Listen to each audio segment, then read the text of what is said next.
Hello and welcome to the Infinity Bros podcast, the only podcast that is perfectly balanced as all things should be. My name is Jarrett and I'm your host today. I know you're expecting the sweet sultry tones of Max A. Mosier, but instead you got me. I hope that's good enough for you folks at home. I'd like to introduce our guest today. We have quite a few, which is awesome. First and foremost, he put the glad in Gladiator. Isaac, how you doing today, buddy? I'm doing great. I'm ready to talk about some vidya games today. Really excited about it. Glad and Gladiator, Jarrett, I'm digging these new intros. Like maybe you should just take over from Max. I don't know. I figured since we're like big time now, you know, and the way to boost your career from like kind of big time to you've officially made it is to get into some sort of beef with Disney. So that's what I'm going for here, is that beef aspect. That's a great idea. Yeah, we just need to attract the attention of everybody who could literally squash us in who like that. That's the way to go. You heard his warm and joyous chuckle. Now meet him in person. Zane Ellis, how are you doing, buddy? I'm doing pretty good. I'm a little upset that Isaac gets this really cool, like, he puts the glad in Gladiator, and I just get, like, a warm chuckle reference. Like, you couldn't sauce me something to work with here, Jarrett? I tell you what, next time, if you're here, yeah, I'll get you. Budget was tight. Be on the podcast more than 4 times a year, and then we can talk. Right. Okay. Touche. We got a guest who took all of our budget for great intros this week. So he's what the cat drug in. Paul, go ahead and introduce yourself. I have to introduce myself. Isaac got the full blown introduction. Zane barely got an introduction. I have to introduce myself. Sure, it's like, yeah, I'm out, guys. I already took a check. All the work on the front end, you got it. Man, it's like you sat down and you're like, oh, I can't wait to script. I'm hosting. I can't wait to script out the introductions. And then you started drinking beer, and like, you know, half a beer in, you're like, ah. This is enough. He's got this. Paul, who are you? Where can people find you? What do you do? Well, my name's Paul Charchian. I am I'm in the fantasy sports business, and I've got a radio show on KFAN in the Twin Cities. Actually, I've got a couple of different radio shows, including the most salient to this particular podcast, Video Games Weekly. As far as we know, the only over-the-air video game radio show. My co-host is Reiner from Game Informer and GameInformer.com, and he's great. And this is the show where, unlike my fantasy show, I just get to be a guy who loves video games. I don't have to have all the answers. I don't have to be right about anything. You know, he does. He's got to know it all, and I just get to be the guy who loves video games and loves to talk about them. So, yeah, that's the gist of that. We started Video Games Weekly. I think now we're in year 12, and Holy cow. You know, when we started it, the feedback was mostly, get off the air, you nerds. You know, what are you talking about, nerds? You know, get out of your mom's basement, nerds. And a sports-based radio show, yeah. Yeah, sure. And boy, has it changed. That's awesome. Now it's basically full phone lines the whole hour if we want, and we'd get almost none of that feedback anymore because everybody plays video games. And it's not nerdy. And, you know, this is life for most of us. And, you know, women play, kids play, you know, everybody plays. Your grandma plays. So, you know, fortunately, in the, you know, since we started this to where we are today, it's just, you know, it's become a normal part of life, which is fantastic. That's awesome. Well, speaking of people who don't have any answers, welcome to the Infinity Bros. What, a podcast dedicated to really not helping anyone. Right. Just talking about nothing for an hour. We have a really fun segment for you. You did not come prepared for this, and that's kind of the best part of this. We're going to go ahead and promo that bumper right here. Are you a heel or a baby face? If you could make any flavor Cheez-It, what would it be? Is it pronounced Grogu or Groku? If Keanu Reeves isn't in the movie, can it be star-studded? It's time for the Infinity Gauntlet, here on the Infinity Bros podcast. Paul, welcome to the Infinity Gauntlet. You are going to run the gauntlet of questions that we, the Infinity Bros, have prepared for you. Good luck. We hope you survive. We're going to start off with my question, and then we'll go around the circle here. So okay, my wait, question for you, hold on. So you're gonna pepper me with a bunch of different questions that you've prepared in advance and I did not know was coming. Correct? Yes. Now is this gonna go a lot like the introduction, where there's gonna be like one question that you bothered to script out and then? Absolutely. Yes. That's the goal The here. point is, we just berate you, and you flounder around and do the best you can as we completely attack you unprepared. It's the nicest thing we can do to our guests. All right, my question is, Shintaro Furukawa, our boy Shigeru Miyamoto, and even the man, the myth, the legend himself, Reggie Fils-Aimé, show up on your front door. They say, Charch, Nintendo is built off of nostalgia. We thrive off of nostalgia. We need you to pick your favorite game from Nintendo past, bring it to a modern 21st century audience, and I need you to make it as crisp, as fresh as possible. What game do you pull, and how do you change it for today's gamers? Ooh, that's a good one. I know the game. I know the game I want. I want to make sure I get the name right because it's been so long. You remember the GameCube era for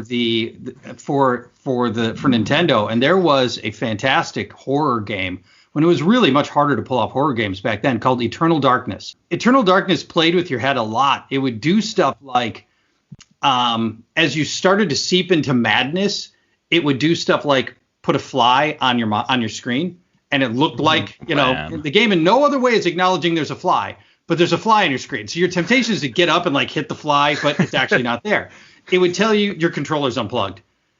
Well, it's not, but but it would tell you that the controller's unresponsive. You're trying to put the controller back in, and the visuals would be all crazy. And it was a really, really, and it was just a really good psychological horror game anyway that people remember very fondly. And so for Nintendo, that milks the same games over and over and over again, and there isn't necessarily a lot of room to find something really that was a big hit in its day, but they haven't made again. I think Eternal Darkness is a perfect vehicle to get freshened up and see what they can do now with what will soon be 4K graphics on a Switch. Absolutely. Isaac, let's go with your question. All right. Well, mine is kind of in the same vein here. If you could make a game into a VR game, past, present, or future, any game that is not currently a VR game, make it into one, what would it be? Well, I love VR, and I don't know if you guys just that because you've heard the show. Just a little bit. I mean, we're peeking behind the curtain a little bit, so I appreciate that. So in my house right now, I've got an Oculus Quest, I've got a wireless HTC Vive, and wireless is really a huge difference maker in VR. And then I've also got the Valve Index. So I've got three headsets, which should tell you the level of and it's almost at a deviant level of interest in VR. But what I really want to see VR get to, and what I think will really move the needle, is I want to have sports games in VR. Oh, wow. And we really just don't have any sports games. Mm-hmm. And I want to be able to I want to play in the helmet in Madden, right? I want to play as me, and I don't have to be the quarterback. What I really love to have is an 11-on-11 experience where I'm in the helmet nuts. And maybe even, one play, I could just, for my team, and we're on defense, one play I'm a cornerback, and then it just every play could just shift around. So, you're always playing a different position. One play I'm on the defensive line, then I'm a linebacker, then I'm a safety, whatever. But I would love to have an in the helmet experience and to be able to actually just play out the game and feel like I'm in it. And as a quarterback, oh man, it'd be amazing, would be awesome. Right? Drop back to pass, and if I'm like Drew Brees' height and I'm short, I'm trying to look over my linemen and see my passing lanes and see who's open and that would be awesome. Yeah, we don't have any real sports games. I mean, I think the best sports game we've got in VR is table tennis. Yeah. I'm sorry, it doesn't count. So it doesn't quite cut it. It doesn't quite cut it. No, it really doesn't. So that's what I really want. I want to have some great sports games, and I'll start with an iteration of Madden in VR would be awesome. That is awesome. Love that. Not to sideline too much, but you should look into, they have these omnidirectional treadmills. I got to mess around with one of those for VR. Oh my gosh, they're so cool. Have you been on one? Have you actually used it? I worked in a lab for the Army down in Huntsville, Alabama, and we had a full VR lab. We had these like $60,000 machines. I mean, it was a setup. And yeah, they're wild. They're something else. They're so expensive right now, and the games have to support it. So, and and a lot of games don't support that, don't support those yet. And by the way, if you say that you worked for the Army, is that the same as being like a test subject? I mean, if you're a test subject, does that mean you worked for the Army? Yeah, you could say that. It explains a lot about me. Jared's all right, a lab rat. All right, now we knew something new. I'm an advanced AI hacking into your machines there. This one comes to us from Infinity Bro Mark. He says, from Meatloaf's song, I would do anything for love, but I won't do that. Paul, what is that? Won't do that. What is that? That's a great question, Mark. That's such a Mark question, too. Wow. I will do anything for love, but I won't do that. Well, I think what they're referring to is Isaac. I will do anything for love, but I won't do Isaac. Okay, that's fair. That's fair. I think my wife would probably appreciate that, too. So, this one comes from Infinity Bro Max. It's what is the most clever fantasy football name you've ever heard, and what made it so clever? All right, I think my favorite is 2 girlies, 1 cup. Is it 2 girlies, 1 KUPP cup for the guy who had Todd Gurley and Cooper Kupp on his team? oh gosh. Well, that's it, guys. Great. That's the show for this night. Thanks for joining us. All right. We'll toss it over to you, Zane. Zane, what's the Infinity Gauntlet question for today? No, that's All right, great. so my question is, we're going to go shift a little bit from video games to board games. My question for you is this. Netflix comes to you and says they're looking for a new TV show, and they want you to create a series based on a board game. What board game do you pick and why? Well, it'd be Pandemic Legacy. You guys familiar with legacy games and how those work? Absolutely. Mm-hmm. Yeah, I mean, Pandemic Legacy tells an episodic story about a global pandemic and all the things that you think are going to happen as you're trying to eradicate the pandemic, but the storyline ends up being such that sometimes you may be inadvertently helping the bad guys, you don't even know it, and all kinds of great drama that unfolds over those. And because they're truly episodic, I think legacy games are perfect for that. And Pandemic Legacy Season 1 in particular is the best legacy game I've ever played. So that's what I'm taking, would be Pandemic Legacy. That's For sure. If you're even remotely cool with board games, Pandemic Legacy is a mind-blowing experience. I mean, it's just so many jaw-dropping moments. And from the very beginning, when you're tearing up cards and writing on the board and stuff, and you're like, what is going on? You're breaking all the rules. It's just, it's so good. I believe this is kind of a bit of a rabbit trail, but is the creator of that, he's from Minnesota, isn't he? Well, yeah. So Matt Leacock is one of the co-creators of it with Rob Davio, and Matt grew up in Minnetonka. And so, but he left, I think, shortly after high school or shortly after college. Yeah, I had him. I had him on the show. I had him on the show about 2 years ago, and had a chance to talk to him about. Well, actually, no, I had him at the beginning of the pandemic to talk about pandemic. It was this time last year. Wow. Yeah. And so we're like, okay, it's the beginning of a pandemic, and you've got the one of the best-selling board games in history called Pandemic. So we talked about it. Nice. Yeah, cool, super cool guy, and he does have Minnesota roots, although I don't know that he still considers himself a Minnesotan at this point. Fair enough. I think another good answer for that, and we talked about this literally last night, is Betrayal Legacy. I feel like that would make for a solid TV series as well. Well, you're right. The Betrayal series would be fantastic. I mean, any of the Who Do You Trust stuff, I think, tends to make for really good TV. And you're right. Betrayal would be really good. And almost you could do it. You could do Betrayal, even if it wasn't the legacy version. You could do it as like 12 episodes, and every episode could be really different people in a different scenario. And you're like, you try to figure out who your allegiances are in that particular one, only to find out who is and is not the good guys and what happens. Yeah. Now you're talking Jarrett's language. He's all in on that. I'm vibing, man. We're here now. Last question, and you've been surviving the gauntlet so far, but this one might stumble you a bit. This comes to us live from Infinity Bro Rob. Robbie says, fantasy question, is Hurts the future for the Eagles? He's being totally selfish because Hurts is on his fantasy team, so... Tell him to trade him for pennies. I don't think anybody can say that yet. And you look at what the Eagles are doing; they're still actively trying to get in position to draft a quarterback.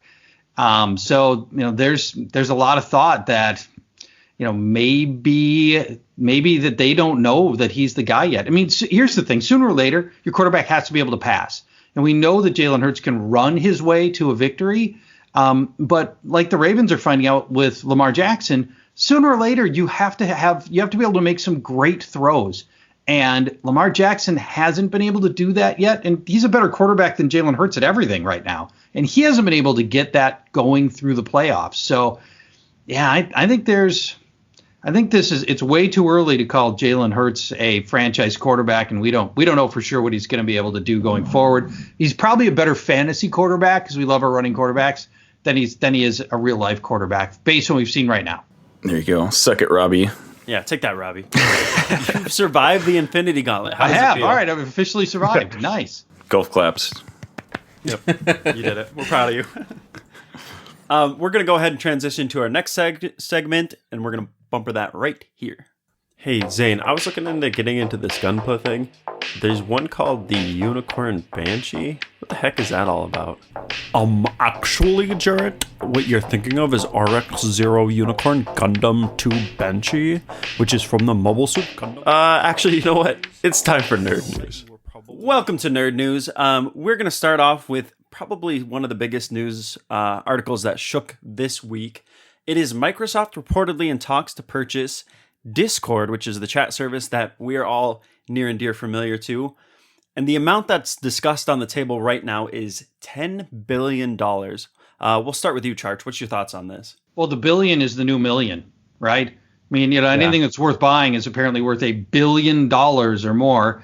And Discord's got a ton of value for a lot of different ways, and it's become really a staple for gaming, and really even just beyond gaming. I mean, we're talking about adding Discord channels just for fantasy football talk. So, I think it's become ubiquitous. Microsoft doesn't have really anything that's like it that's already in its portfolio. So I think it makes a ton of sense. And the idea of integrating it into their Xbox, their now ever growing Xbox platform, which is console and PC, is pretty intoxicating. And then also to kind of own that experience and make it something Sony can't have. Yeah. It's worth $10 billion. I mean, sometimes I tend to think about that in terms of the number of employees it equals. So let me get out a calculator here. 10 billion, 1, 2, 3, 1, 2, 3, 1, 2, 3, is equal to how many employees making $100,000. So you're a pretty good employee. You're making $100,000, right? Right. Oh, absolutely. So let's see how many employees. Do you think I can get a job at Discord for $100,000? I mean, I could. Please. It's 100,000 employees.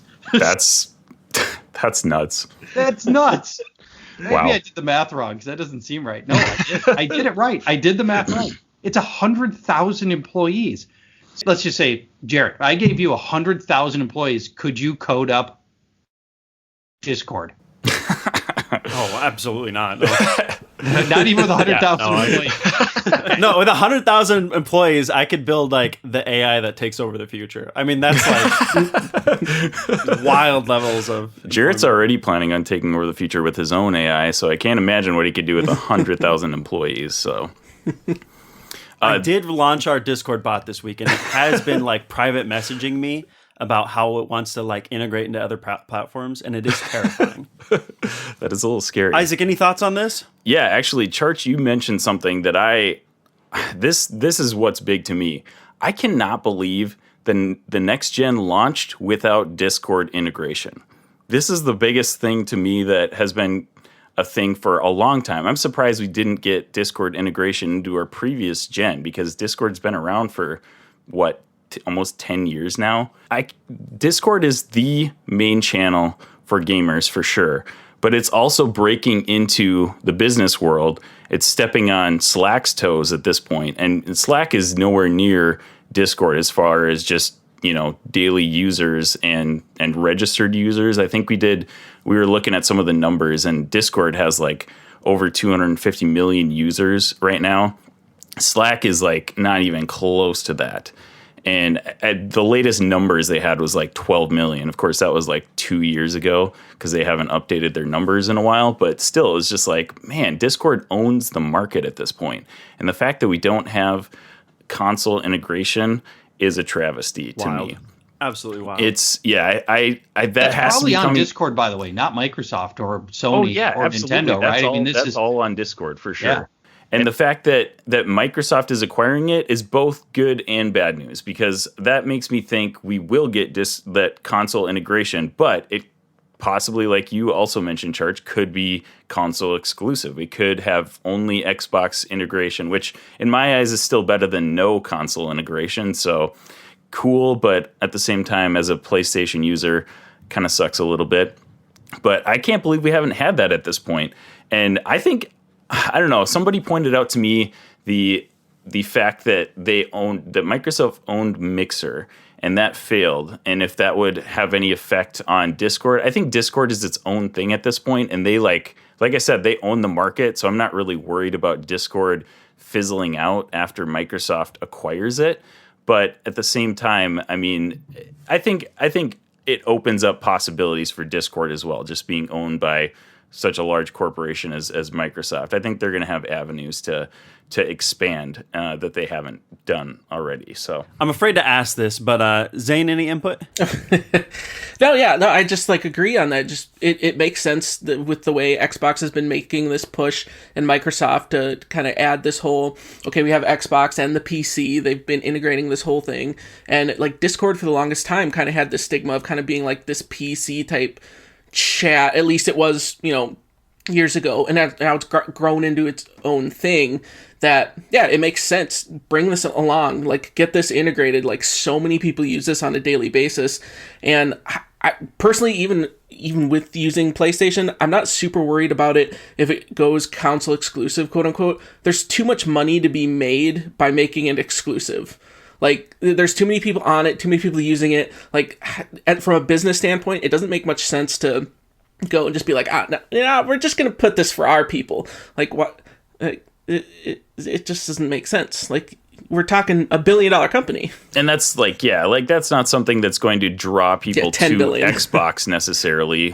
Oh, hey, guess what? We've got Discord integration. That's not going to change your mind from buying a PS5 or a Xbox Series X. So, I mean, it's a nice thing, but I mean, if my gaming group is always doing audio on Discord, right? And while we're gaming, I've always got my Discord window up over here. I'm going wherever my friends are going. And if half of those friends are on Xbox because it's fully integrated in Xbox, and some of those friends may be on PC and they're doing a mixed environment or whatever, I mean, I'm going where my friends go. And if my friends are on Xbox because it's integrated into that, done. I think it does to me become a console buying decision, because people want to play with their friends. I'll give you that.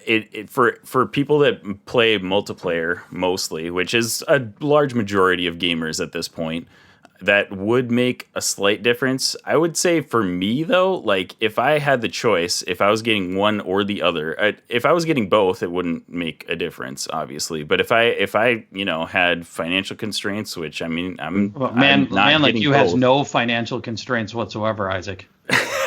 How dare I? The world is your oyster. I just need to get hired by Discord and make $100,000 a year, and then I could get both the Xbox Series X and the PS5. So that would solve all my problems.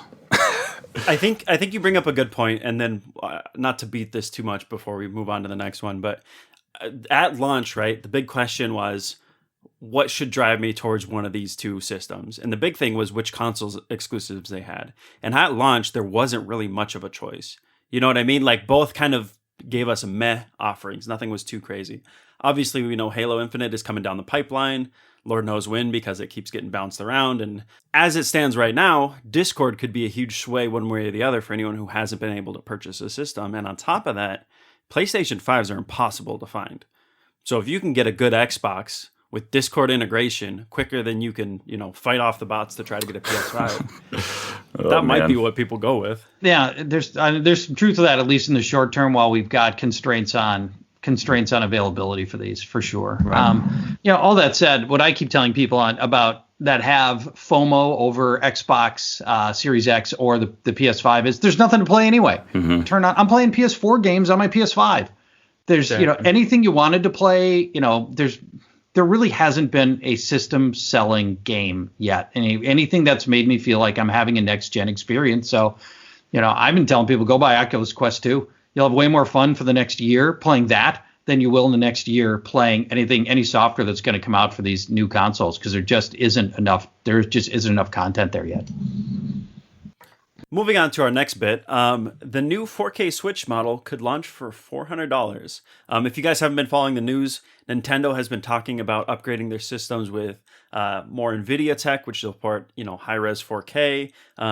There was talks that they were going with the Samsung OLED screen, which would have more vibrancy. I'm hoping they upgrade some of the hardware that does the computing as well. Because in handheld, I don't know if it's the same with you guys, but I feel like my Switch really struggles in handheld.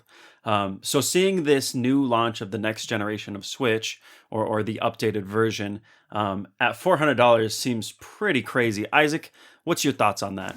I'm all in. Like, hey, if we can get a updated Switch, I don't know if that would convince me necessarily right at this second to buy a new Switch and upgrade over my current one. But I mean, down the line, that's absolutely something that I would think about, because the Switch already had its limitations being kind of like a mid-gen console. It already struggles to run some of these games that are really made for PlayStation and Xbox consoles. So it's been, it needs it if it wants to keep up with this next gen. And I'm all excited. Like, I would love to play some of the games that I play on PlayStation and Xbox on my Switch.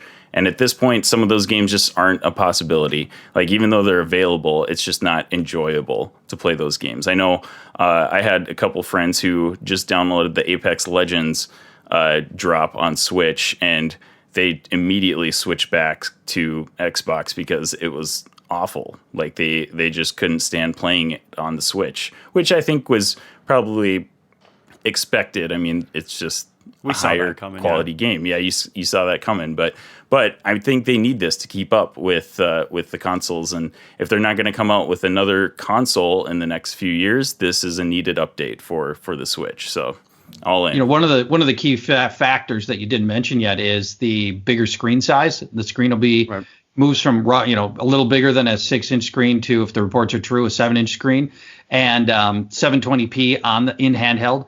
That to me is a huge factor, because I think, like most Switch owners, I'm doing 95% of my play undocked. And so that's a huge factor for me. And I think Isaac really hit it on the head. It's got to be powerful enough to make developers put their AAA titles on it. Call of Duty needs to be on a Nintendo handheld. And until they until they have a processor and a system strong enough to play Call of Duty at the same or similar level to where the other games are, it's not, they're always going to be hamstrung on this. And this is the last thing that Nintendo needs to conquer, and it always has been. And this is the thing that moves the Switch into the conversation between, if I can only own one console, it's really hard to make the Switch your only console, because you can never play Call of Duty and most of the other AAA titles. It always has to be your other console. If the Switch Pro can be powerful enough to run Call of Duty and run it well, then if I'm going to own one, it can be the Switch. And I think that's sort of the last hurdle for Nintendo to get past. The concept right now is that, like, if you own a Switch, it's a slave to Animal Crossing, Mario, Pokemon, a few others, Stardew Valley, etc. And like, that's it. Right. You're not buying if you're buying a Switch, you're buying it for the exclusive titles. You're not buying it for, the graphical content of the games or anything like that. Zane, any thoughts? Yeah, I agree on everything that's been said. A bigger screen, a more powerful console, like, that's what people want. That's what takes that Switch to that next step. And I feel like Nintendo's made such a market on kind of almost having a a gimmick type thing that they've built on, and then they're like, okay, well, we have our own brand, and then we're gonna make, you got the 64 coming through the GameCube, you got like our controller's different, or this is different. It always felt more like a gimmicky thing than through the Wii and everything else. But you're just like, oh yeah, this is really fun for Mario and Animal Crossing, everything else. But I still think a lot of people look at that of like, oh, this is Nintendo. This is, you want to play Mario, or its own kind of brand. And then you move into this, and it's almost like they're like, okay, well, no, we're looking to take this next step. Yeah, we want to put a console into this next conversation of like, yeah, if you can only have one, you need to consider ours as well. And I think going to the Switch Pro, if you will, I don't know if I doubt that's what they're actually calling it, but that's something to an offering into that next category. What do you think they call it, Zane? Oh man, it's gonna be something weird. Switch U. Yeah, the Switch U. Nice. Yeah, it's gonna be something like unique and like totally new, and everybody's gonna be like, "What? Okay." They do like Xbox is obviously famous for their horrible naming systems. But I feel like Nintendo takes a slightly different approach to theirs. I was going to roll into talking about PlayStation VR, some of the PS5 stuff that we've been seeing, but I'm instead going to plug you to go look at Charch's podcast. I was only able to catch one episode before we got to do this interview and this conversation. And the one that I caught was you guys talking about the PlayStation VR. I don't think we as a group of bros have much to add beyond the conversation that you guys had there. So I'm going to point you that way, and then we'll roll. Specifically do, Jarrett, though. I mean, you've got some good experience. I have the PlayStation 4 VR, which Charch can attest is atrocious. It's better than nothing, but it's got its that's a good way to put it. Being wired is horrible. Frame rate suffers at times. It's just like there's so many issues with it. Having to use the camera instead of self-tracking is a nightmare. And you guys actually talked about literally all this stuff on your podcast, so I'm going to point you guys that way because I'm not saying anything new. Instead, I want to roll into this isn't really a new segment, just us chatting with Charch a little bit. We're going to talk about some board game chat. It's kind of your baby, the thing that you enjoy the most. So we'll go ahead and kick over into that. Before we do that, I want you, the Infinity Bros universe, to get familiar with our rating system. So we'll go ahead and plug that right here. Here on the Infinity Bros podcast, everything is ranked from a 0 to 6 point scale. 0 meaning horrible, and 6 meaning absolutely excellent. If all of the Infinity Bros rank something a 6, it gets an Infinity Step. I'm going to open this up pretty conversationally. Charch, you're a big fan of board games and board gaming community, and it makes sense living in Minnesota. You have Leader Games, you have FFG, you have Asmodee, you have all these concentrated board game designers and board game companies in one place. Is that what drove you into this, or was it just a lifelong love? So it's kind of a funny story of how I sort of got more into the board game world. So I was always somebody that was interested in board games, but I hadn't really realized where they had advanced to, the degree to which they had improved. I grew up on the crappy board games that many people grew up with, like Monopoly and Risk. Right. And that stuff. Games that you couldn't even make today because they would have no market appeal whatsoever. But I grew up with those and was not really aware of where gaming had gone. And then, okay, I'm going to tell you the longer story. And I apologize for your listeners, but I think it might be worth the journey on this. Okay, so I have a thing called Whiskey Weekend. And every February, me and 9 other guys, I'll go up to a cabin in central Minnesota. No girls. We have basically no phones, and it's just a weekend of gaming and whiskey. And we do a whiskey taste-off, a double bracket, a March Madness-style elimination of whiskeys, blind tasting, and we're playing games. And I'm up there this is about 10 years ago. Middle of Minnesota, February, it's like -8 degrees outside, and I'm sitting in the bar waiting to get into my room, and in comes, have you guys ever seen the TV show Mad Men? Oh, yeah. at least one of you, only Isaac's familiar. Zane has not seen it. Mad Men was a very popular TV show, and in comes one of the actors from Mad Men. And No way. This is the guy from Mad Men in central Minnesota in February. I'm like, what's going on? And I'm like, this is the guy who plays Harry Crane. Wow. He's got the angles. It's the TV. He does the TV marketing for the then emerging TV marketplace. So anyway, I'm like, okay, he's here. It's kind of weird. So, but I don't want to bug him or anything, right? Because, I don't want to be that guy. So then I decide, I just let that go. Then I decide, okay, what's going on? So I dig in, why would this guy been there? Well, it turns out he's from Minnesota. And then I look at the actor's name is Rich Summer.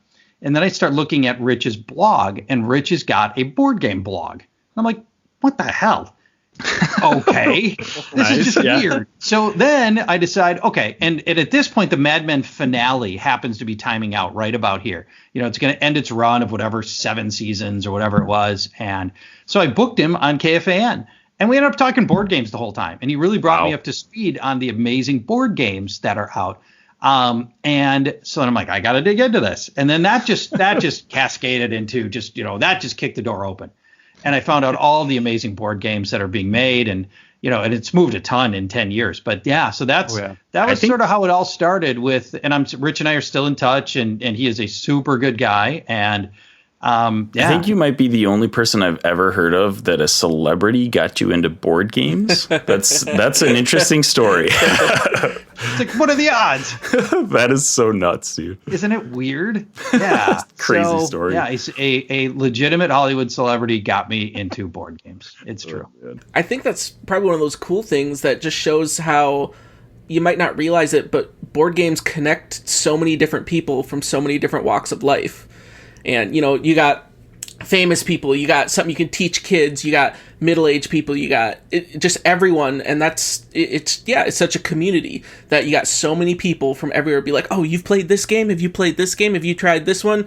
And it's just like, it brings joy to people when you can talk board games and want to play board games. And it has such a community feel to it. And I think that's what really draws a lot of people to board games. Yeah, that's very well said, Zane. And one of the big things that's really changed it is the proliferation of cooperative gaming, because now, it typically, and board games we all grew up with, it's all competitive, and usually the smartest and the most strategic and the most cutthroat person is going to end up winning, and will win 80 or 90% of the time, unless it's a very luck-based game, and then that guy doesn't enjoy it, because he doesn't get to use any of those skills, or she. Yep.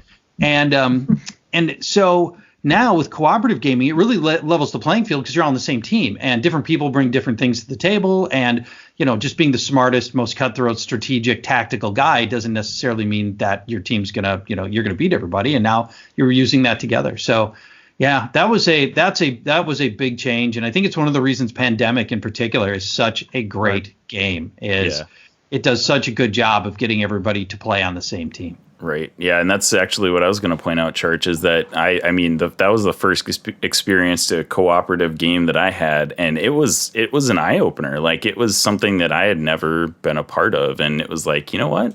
Like, we can all sit around and have a good time and not like get at each other's throats, because we're all trying to beat this game together. It's not like we're all competing against one another. We're competing together to beat the game instead of against each other. So that's a really good point. And I personally love cooperative board games. I know some people that are super competitive kind of miss that competing against one another type of thing in those games.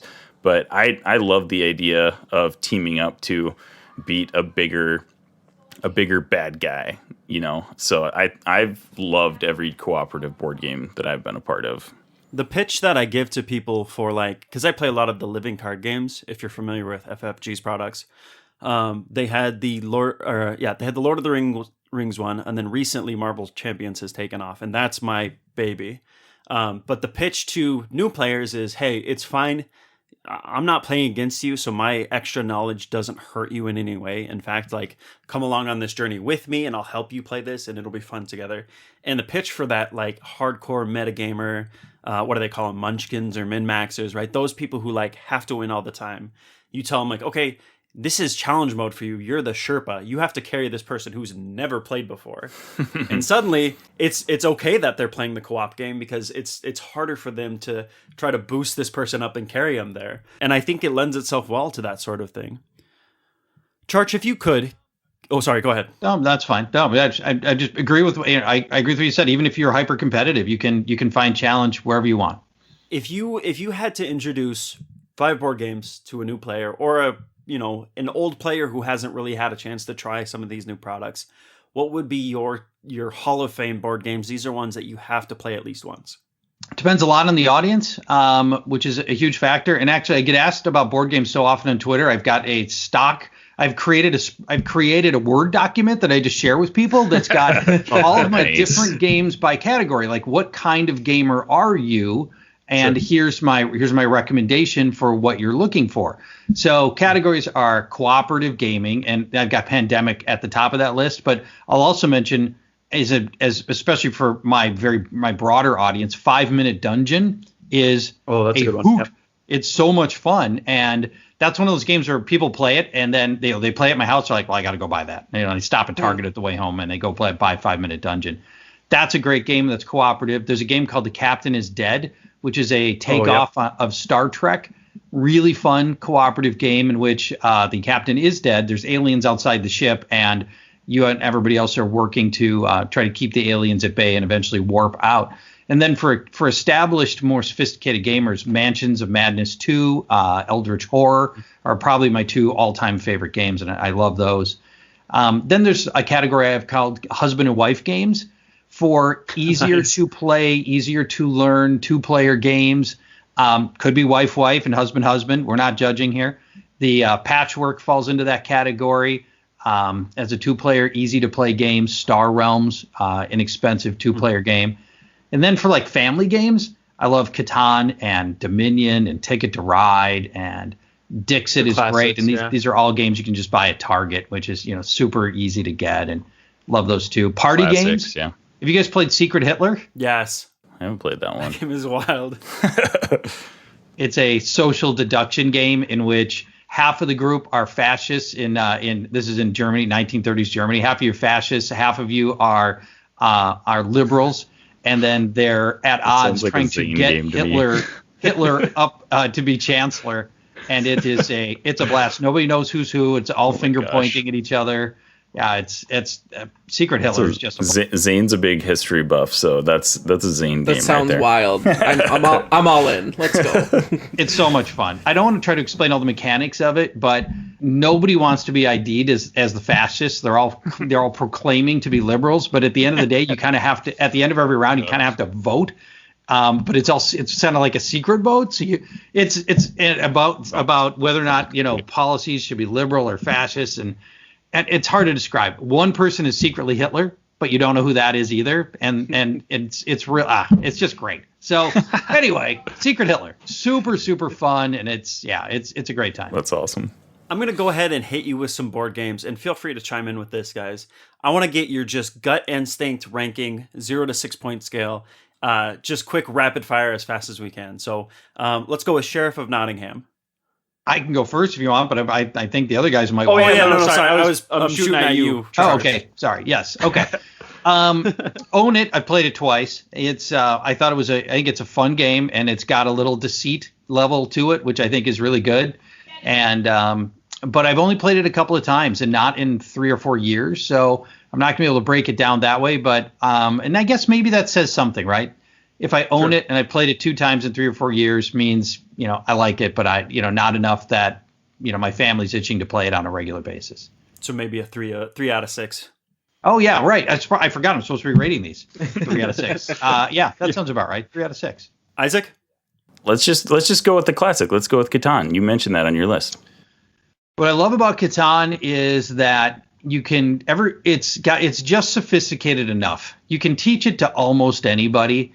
and it's a genuinely good game, and it really it's one of those games that is your gateway game, right? So you start into board gaming on Catan, and then once you've played a few rounds of Catan, you've played that several times. They play it for money sometimes. Then it turns into, well, if you like that game, now the world of board gaming is open to you. Honestly, like that's exactly how I've heard it described many times, is that like Catan is a great gateway board game that gets you into the more strategic games and more complex games. That's pretty great. Yep. And I love that it's a game built on bartering too. And that's a key, you don't have to barter and nobody has to partake in that, but I love that that's part of the game and part of the social interaction to it. Definitely. I'm going to go on this because we were talking about Secret Hitler, but this was always been one of my favorite games. But how about Axis and Allies? Never played it. Never played it. Yeah, Oh. I can't speak to. And my Catan rating, by the way, I'm going to give it a 5 out of 6. So I haven't played Axis and Allies. And war games. Here's why. And I think it's a very light war game. But the war games tend to really drill down into a rule book that's this thick, and it's all the minutia. And okay, do you have flanking and cover? You have a combination of flanking, cover, and you're also adjacent to a wall. Well, that gives you a +7 modifier on this table, and if you roll on that table, you get to index to table 7 over here. And to me, that's just. To me, for my style of gaming, that is not a ton. A little deeper than what you want to go. Like I need it. Not to mention those games you have to plan out a whole day for because they take 6+ hours to complete. Like it's ridiculous. You got to have a dedicated group at that point. Yeah, for sure. How do we feel about Mysterium, Charge? Love it. It's a family favorite, and we just bought the new light version of Mysterium called Mysterium Park. Faster, more streamlined. The only thing I don't like about Mysterium is that it's got some wonky rules. But the part that I love is that, and that what I've learned is I basically don't even tell the rules to people. I just start handing them cards and give them just the core concept that you're being given a piece of artwork that you need to match with another piece of artwork and out of a group of artwork, and go do that. And then we'll worry about the details later on this whole murder mystery, finding a ghost, whatever, blah blah blah blah blah. And so I think it's got a rule book that doesn't need to be 10 pages long, and I think they overcomplicated it, but just the core concept is so strong and the artwork is so compelling that people love playing Mysterium. I would give that a 6 out of 6 in my book, and it's a great one because you can play with anybody. Agreed, from 100%. 9 to 99, they can all play Mysterium. Absolutely. That's a 6 out of 6 for me as well. Isaac Zane, any more? Yeah, I've got one more. So I mentioned Catan before, but this one I kind of describe to people as a similar, like slightly more complicated version of Catan, but Seven Wonders. Seven Wonders, another absolute stone cold classic, right? And once you get my only hesitancy on Seven Wonders is that it's kind of lame, but there is a bit of a learning curve with all the iconography on it. The whole thing works on icons, and you have to learn what each little icon means.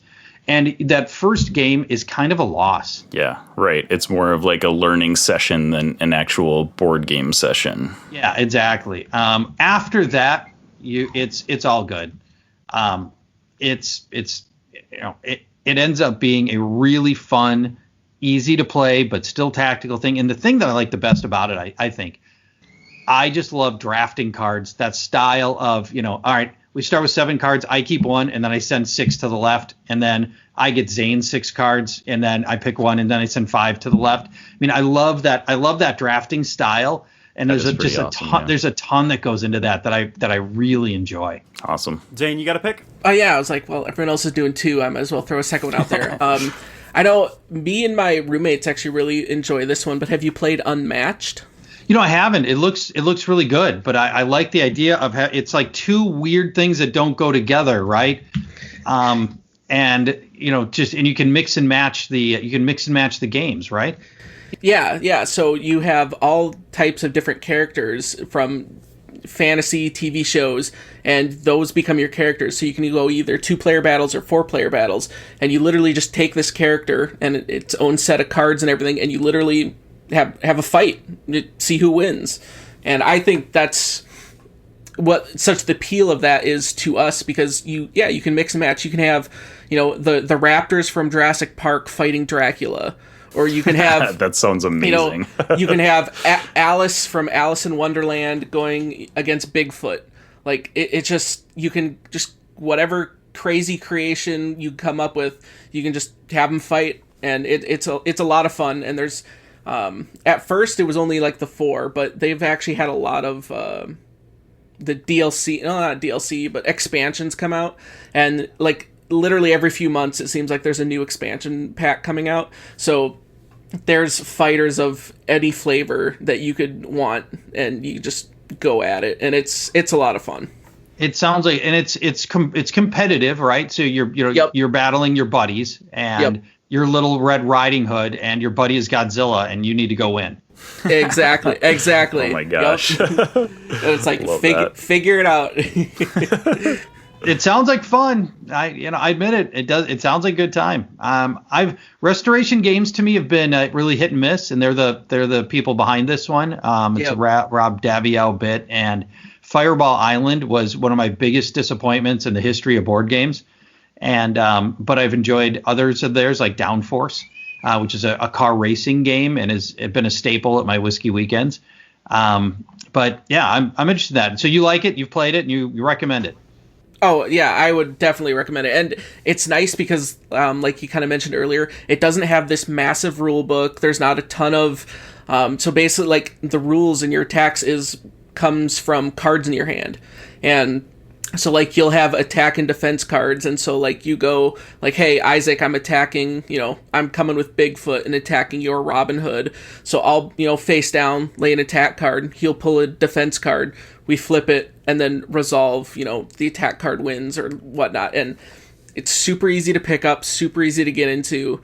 And yeah, I think the biggest part, there's so many different fighters, so many different like expansions to get into. And I think that's something that I really like of games, that like, hey, here's this game, but then also if you want to go down this rabbit hole, we have all these expansions you can get into. And that sells me a lot on a game, when like, here, just keep adding to this, and I'm like, I'm all in, take all my money. I'm nothing if not selfish. The Infinity Bros can attest to that. And so I'm going to get the last word, and I'm going to pitch you a third game before we move on here. Root by Leader Games. Have you had the chance to check it out? I own it. I have not played it, and I consider it one of my great failings that I haven't played it, because Root's obviously great. It's got Minnesota roots, and I'd love to. I know it's a great game. I haven't played it yet, and that's I got too many games that fall into that category of things that I bought because it's I see it on sale and I know it's a good game, so then I buy it. And I've had the chance to talk to those guys at Gen Con, and and they seem like great guys too. So yeah, that's a. I wish I had played it. So that's where I stand on it. My understanding is everybody loves it. And I like that it's popularized asymmetric play. Oh, absolutely. I think that's one of those two where like the first game is just teaching people how to play, because the asymmetry throws everybody off. It is like this beautiful war game and card game wrapped in this just warm and fuzzy like woodland feel. I think that's like a testimony to Kyle Farron's art, but like brilliantly designed. You should definitely check it out. I'm not saying anything you don't already know, but we're going to go ahead and skip our hot and snot for this week, just because we got a little bit of a time crunch, and I am very curious to hear what your top 5 is. So we'll go ahead and roll with our top 5 starting now. We're going in 3, 2, 1.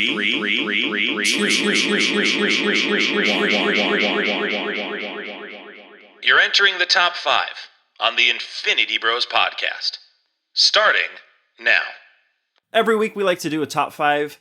We talk about the top 5 things in a different subject. This week it is top 5 video game consoles. Now this isn't specifically a top 5 best-selling video game consoles, top 5 consoles you've spent the most time on.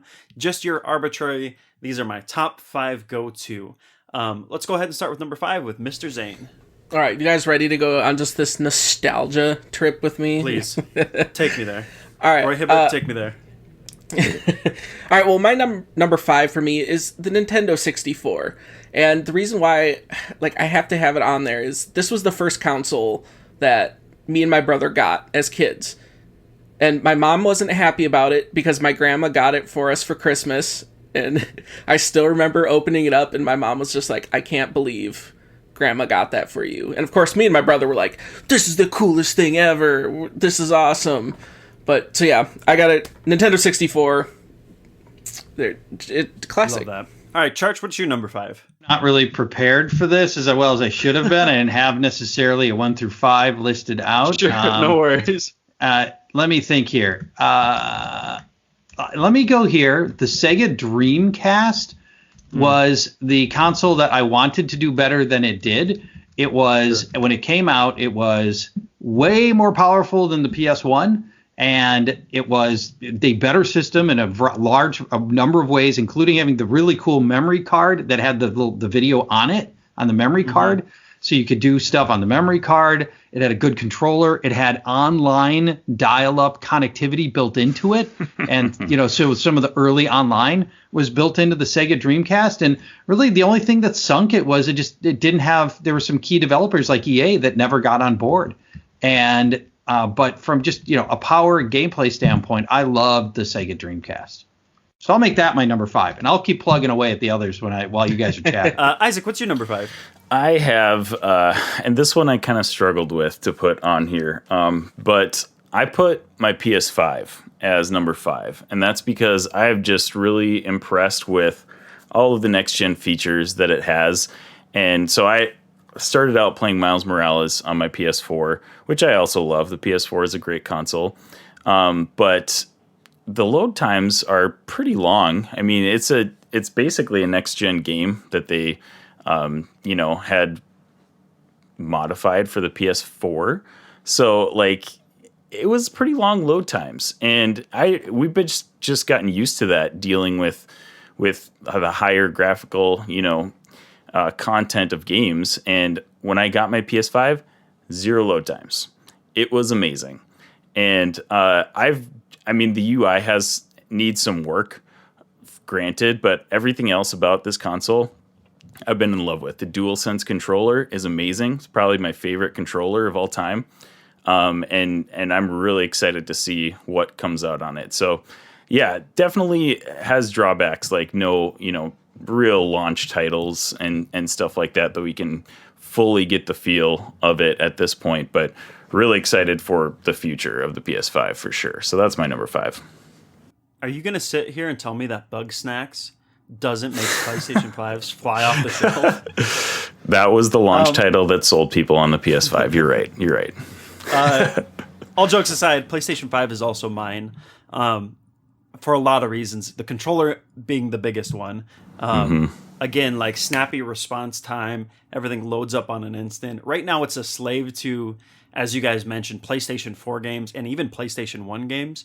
I'm introducing my sons to Crash Bandicoot, Spyro, all the games that I grew up on.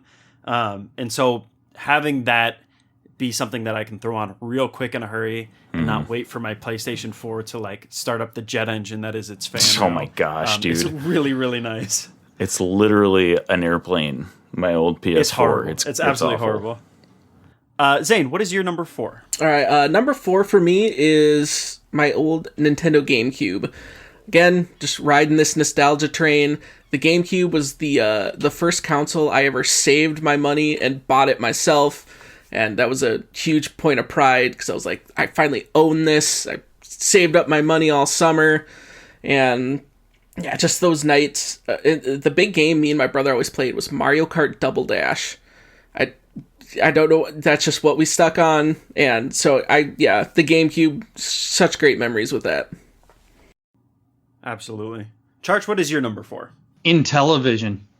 You guys are too young to have any appreciation for this. Yeah, we really are. You're going real old at this. There was a time when the big console war was the Atari 2600 versus the Intellivision. But the Intellivision had double the processing power and way better games. And it was always sort of an uphill battle, and it didn't win. I think the Atari ultimately won, in as much as they both died shortly thereafter. But the Intellivision had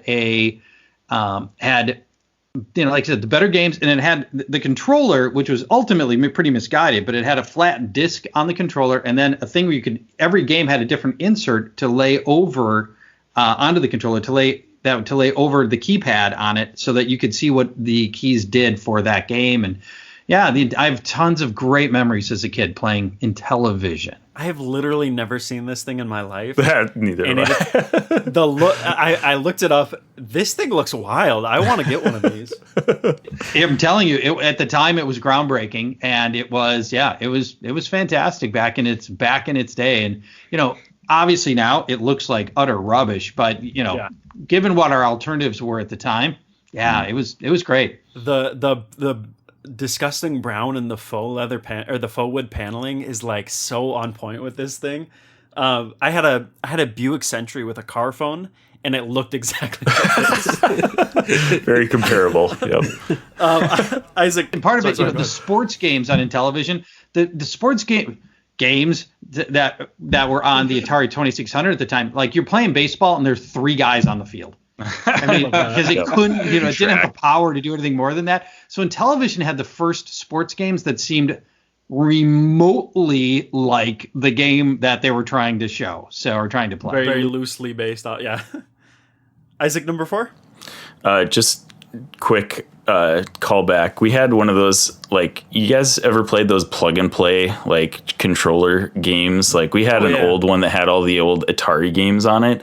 And I remember playing the track and field, and it's like, is this what people did back in the day? Like, you literally ran in a line for a video game? Like, this this doesn't seem fun at all.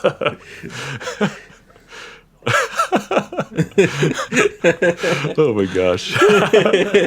That's great. All right, my number 4 is the Nintendo Switch. I think this is a revolutionary console. Like, the fact that you can play it on your TV and then just pick it up and go on the road and play the same game with the same save that you had is an amazing concept. And Nintendo, I mean, they've been revolutionary in gaming for the past, 30 plus years. And this is absolutely no different. I mean, really, they're in a different, it's weird because, like, you have a hard time, I mean, we mentioned it before, you have a hard time comparing PlayStation and Xbox to Nintendo.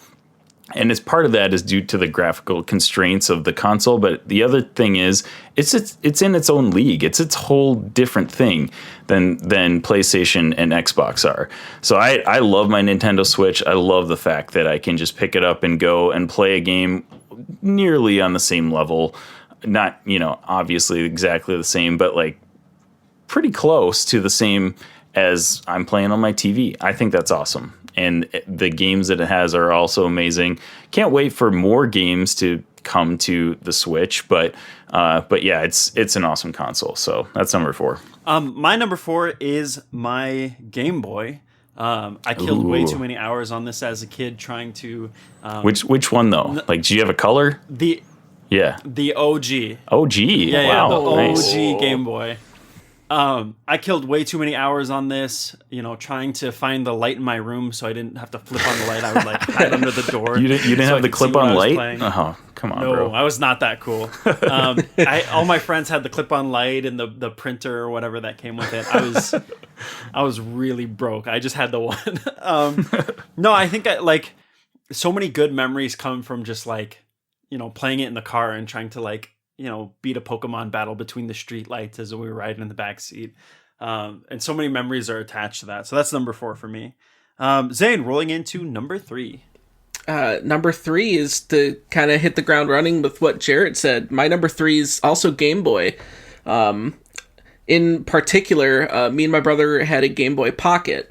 And so for all the same things, the playing, no backlight, so you're trying to find the right light when it's dark out, the astronomical amount of batteries you went through. You just had bags of batteries and like, Mom, we need more batteries. It's just like, just getting frustrated. Like, okay, well, budget your money, guys, and you can just buy the big pack, the big pack, and you guys are going to be good to go. But yeah, just that nostalgia. And I think one of the first games I ever fully beat was actually on the Game Boy. It was Link's Awakening. Oh, there you go. And yeah, a bit of a throwback there. And so yeah, I had to go Game Boy there. Side note, have you seen the Nintendo Switch Link's Awakening? it got a facelift, and the art style in that. It looks gorgeous. good, dude. I haven't played it, but it looks really cool. It's really, really nice. Charch, number 3. Nintendo Switch, and for many of the reasons I already discussed, I'm not going to bore people, but I'll say this: Nintendo Switch is my most played console since it came out. Isaac, your number 3? My number 3 is actually the Xbox 360, and there's really not like a whole lot that's special about the Xbox 360, but it's what brought me into modern gaming, I feel like, and it's probably the console that constantly breaks. Right. It's the console that I started playing multiplayer games on. It's a console that, like, I mean, I think I started playing Skyrim on, which is my favorite game of all time. Like, it's got some nostalgia, and I mean, there's a ton of drawbacks to the Xbox 360. Don't get me wrong, but just bringing into the modern gaming, I feel like was enough for me to put it on the list. So that's my number 3. And my number 3 is the Wii U. I love the I did not expect a Wii U to be on a a list here. It's shocking, I know. I think the ability to have, like, it kind of did sort of what the Switch did with the controller that you could hold. And you could either play it on the screen or play on your little pad there. It wasn't great, obviously, but it kind of pioneered that in a way that Switch took the step further. What I loved is being able to play those Wii games, like the vacation games, or Wii... what is it? Wii Sports Island Resort and stuff like that. Being able to play those on the Wii U was like significantly better, and I don't know why. Maybe it was just all in my head, but yeah, Wii U makes my list just for like the weird things that they did, the slight step up to.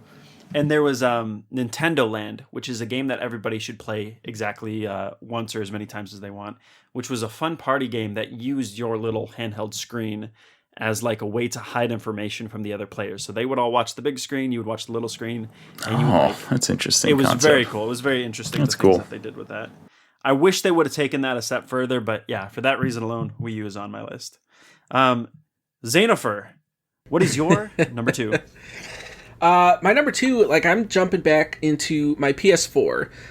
The reason why I had a number 2 on my list is just because this was the first time I jumped to PlayStation. I was always like Nintendo and Xbox before this. Not only just the amount of hours that I put into it, but the exclusives PlayStation had is just phenomenal. Like, especially as I got older, I was like, I love games that take me on an adventure and tell me a story.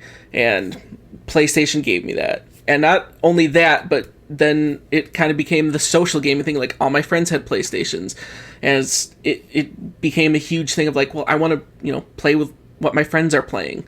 And like, it's not just games. There's a social aspect of people want to go where their friends are, and that's what brought me to PlayStation. So that's why it's number 2. If all your friends jumped off a bridge, would you do it too? How high is the bridge? Charge, you're number 2. The Xbox 360, and unlike Isaac, I'm actually going to say good things about the Xbox 360. Isaac gave the most, I just apologize for his pick, but the Xbox 360 is an astounding come-from-behind story from a company that nobody believed had any chance to win its generation. Nobody thought it was going to beat the PS3. And it did, yeah, it did. You're right. I know in worldwide sales it was kind of neck and neck, but it's not even really, in reality, it's not even very close. So the Xbox 360 brought us real online gaming with Xbox Live to the masses. Totally forever changed multiplayer gaming. It was, the line in the sand is before and after Xbox Live on the 360. It also brought the era of real open world gaming. This is where we first got most of our great open world gaming appeared during the Xbox 360 era. And how many of our great games were better, like Skyrim? You mentioned Skyrim, Isaac. Were better on the 360 than they were on the PS3. The PS3, for lots of reasons failed. The Xbox 360 single-handedly propelled the shooter category to where it is today. Call of Duty on the Xbox 360 is pivotal, right? And then also they introduced what was ultimately going to be the best controller by a mile, right? I mean, they advanced the controller spectrum a billion years ahead while everybody's trying to play with their little tiny, PS2 and PS3 controllers and everything. Here was a controller that worked great for basically everything, and especially shooters. So to me, the Xbox 360 is, I think, unlike what Isaac would have led you to believe, will apologize for its ranking. This is arguably the best, most important, and pivotal console of all time. A lot of the conversation surrounding modern gaming is like, and this is gonna tickle Zane's fancy. Halo was such a big like cultural event. Yes. You know, if you look back at some of the older stuff, like the thing that people think of when they think of LAN parties and gaming is often like Halo, Mountain Dew, and Doritos. You know what I mean? And a lot of that is due to the hype of Halo 1 and then rolling into Halo 2, Halo 3. It was like a cultural shift surrounding that game where suddenly it was cool to be somebody who played video games because you could play Halo. Yeah, good pick. Isaac, what is your number 2?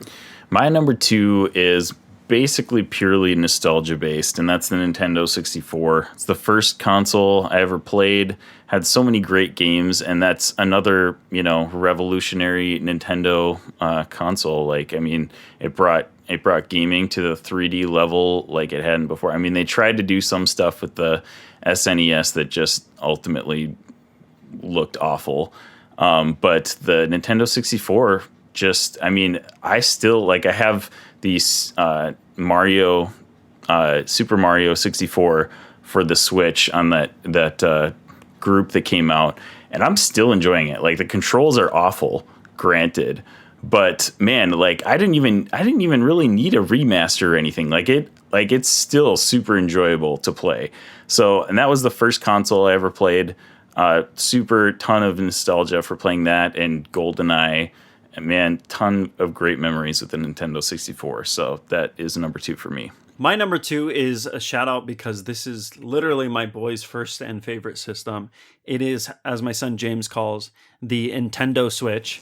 For all the reasons, I'm not going to beat that dead horse that you've already talked about. Just a great, absolutely awesome design. I'm excited to see what they do with the Nintendo Switch Pro or Nintendo Switch U, Nintendo Switch 720, whatever they want to call it.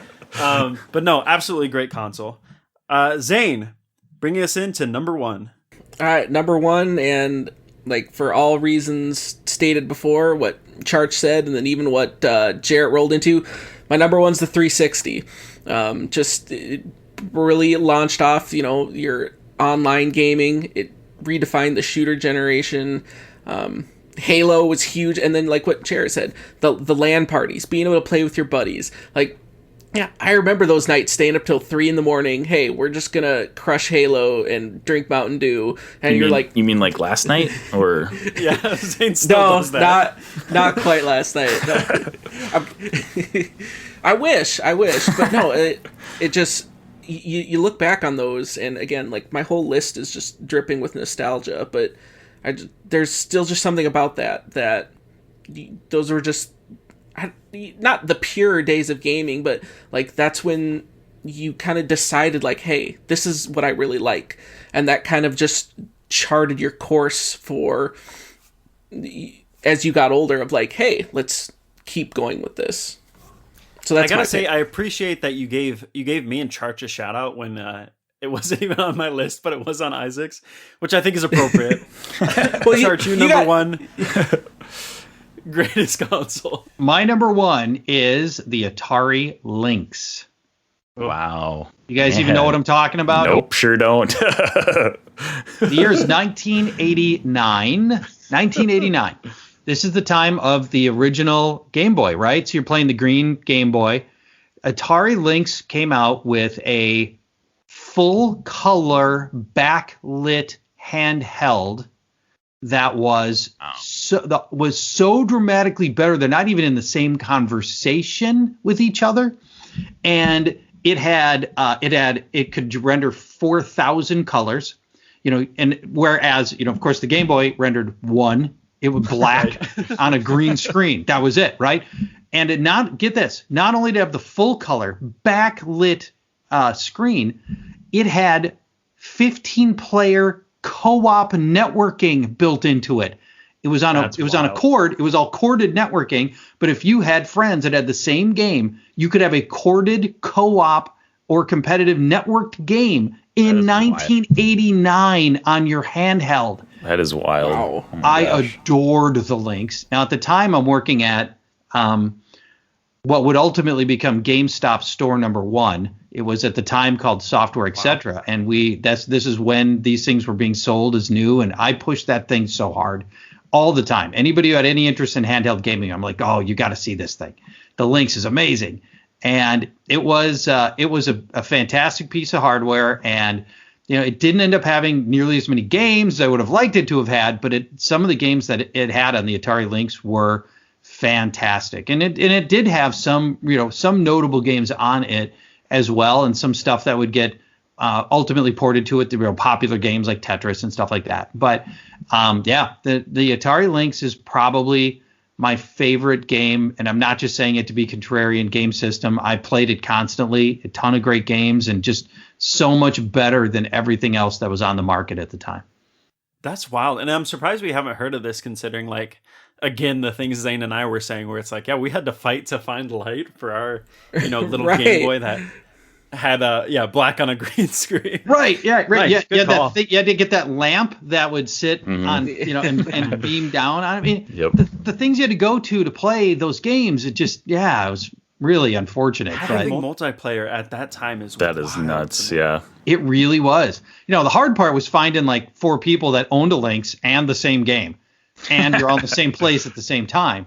But for those moments when you did, it was fantastic. It was great. Oh man. Yeah, the Atari Lynx. I highly recommend just YouTube some Atari Lynx games so you can see a little bit what I'm talking about, because it's really worth it. And just keep in mind, this is 1989. Isaac, what is your number one greatest console of all time? I'm fully expecting some pushback on this, but my number one is actually the Nintendo Wii. This is actually my Pushback. first. No pushback here. Oh, no pushback. All right, Jarrett's with me. All right, good. I'm glad.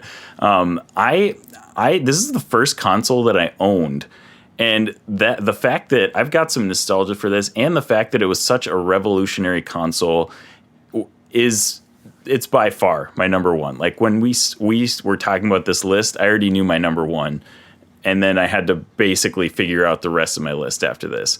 Like this had such great games, and of course, as the Wii aged, it did not age well necessarily, but the fact that PlayStation and Xbox were literally scrambling to add features that the Wii had to their own consoles, I think that speaks volumes to. They were in their still own category at that point. Like they had their own thing going on, but the fact that they brought the sensor stuff to gaming was just huge. And I think that jump-started the interest in VR gaming as we know it. That was something that you could have in your home that you could not find anywhere else, minus an arcade maybe, with the sensor stuff that they have in the gaming at arcades. But I thought it was just revolutionary, and I still enjoy playing Wii games on our Wii. We have an old Wii, and if you have games that you can bring to your Switch and stuff like that, I love playing any Wii games that I can get my hands on. So my Wii is my number one console. I can see Zane just vibrating with anger. He's like, angry. You're gonna sit here He's angry. and tell me that motion control is better than iToy and Connect. Jarrett, just do your number one. Yeah, just do your number one. The most formative console of my childhood, and I think my parents still own 4 or 5 of these. The original Sony PlayStation. This was what introduced me to gaming. Late nights watching my dad play Tactics and Final Fantasy VII. We played Ape Escape on that, and all these titles that were such a big part of my childhood. Gex, I mentioned them earlier. Crash Bandicoot, Spyro, right? These are all games that kind of shaped young Jarrett into who he would become today. So we had the special edition stickers that you could get and stick on there for your PlayStation 1 tattoos or whatever. Just a big part of my childhood, and I think I've killed more hours on that console than any other one, and I still go back and play it every once in a while. So the original Sony PlayStation 1 is my number one console of all time. Wow. We had surprising amount of differing consoles on everybody's lists here. I love that. Very diverse. Yeah, and unlike Zane, I'm not going to gatekeep. I think your guys' picks were all awesome. Pew, pew, pew, pew, shot. Odd that the PS1 only appeared one time. That is actually pretty crazy. I'm sure there are people, listeners, that as well. I'm surprised that rolling their eyes. In the same way that like a lot of us have memories of the NES or Nintendo 64, there were some like foundational starter games that introduced an entire series on that. And like I think the remastered and the them trying to bring a lot of those into the 21st century is like pretty hit or miss. But just being able to go back and play those games in the way that they were originally done. I remember like telling my wife about some of these games and I'm like, you got to see these graphics were amazing for their time. And I go back and look at them and I'm like, man, they're actually not, but like, yeah, through like rose-colored glasses, they look so much better to me as baby. Just remember them fondly. That's what you got to do. Well, it has been an absolute blast. Thank you so much for joining us, Charch. Where can people check you out online? Yeah, how about at Paul Charchian on Twitter? That's fine. You know, he plugged his shows in the beginning. Please go check those out. They're absolutely fantastic. I just discovered your podcast literally last night, and it's already one of my favorites. We've been on here 12 years, and you just find Jared's our odd one out. He lives in Montana, so he's not quite as much as a Minnesota noob. Right. So that was nobody mentioned that part. To your credit, I ended up staying up like an extra hour and a half, 2 hours later than I wanted to because I had to finish the episodes that I was enjoying. I appreciate that. Thank you very much, guys. It's been a pleasure. I really appreciate it. And if you take nothing else away from this, go look up some Atari Lynx videos and remember it's 1989 and look at what that thing was doing. It's shocking what they were doing with the Atari Lynx back then. That's so cool. I'm excited to look into it. Listen, and Charch, next time in Minnesota, you, me, and Rich Summer, we can go play some board games together. Screw the rest of these guys. We'll have a blast. All right. Sounds great. Thanks, guys. We'll talk to you later. Absolutely. Isaac, you've been fantastic. Thank you for joining us. Zane, you've been tolerable, I guess. Thanks. No, I love you, man. To all our listeners at home, thank you so much for listening. We love you 3000. You can find us on Facebook, Twitter, you know the normal places. Go check us out at theinfinitybros.com. We have our Discord links there, our daily snap, all the things that you love to see and hear from us. Please go check it out there. We love you, guys. 3000. Thank you for joining us. Bye. Bye. Thanks for tuning in to the Infinity Bros podcast. You can find the Infinity Bros on Facebook, Instagram, and Twitter at the Infinity Bros. Feel free to send listener feedback via email at infinitybrospodcast@gmail.com.